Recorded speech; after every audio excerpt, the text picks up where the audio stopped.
পরবর্তী প্রশ্ন হচ্ছে, আমি একজন থেকে শুনেছি ফেরাউন নাকি জীবনে কখনো অসুস্থ হয়নি, এটা কি সত্যি? আর যাদের চোখ উঠে লাল হয়ে যাওয়া তাদের নাকি কখনো চোখ নষ্ট হবে না, এবং যাদের চুলকানি বেশি তাদের নাকি কুষ্ঠরোগ হবে না, সর্দি জ্বর হলে নাকি সে কখনো পাগল হবে না, এমন কথা কি রাসূল সাল্লাল্লাহু আলাইহি ওয়াসাল্লাম বলেছে? এগুলি কি সত্য? এগুলো আসলে মানুষ নিজেরা বানিয়েছে ভাই, এগুলো কোনোটাই সত্য না। ফেরাউনের জীবনে কোনো অসুস্থ হয়নি, এটা তো গল্প।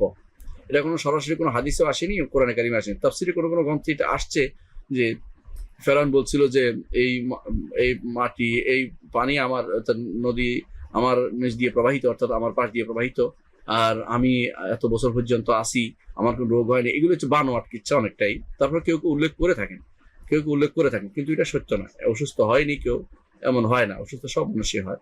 ফেরাউন অসুস্থ হয়নি, এটা কোনো শক্তিশালী কোনো দলিল আমাদের কাছে নেই।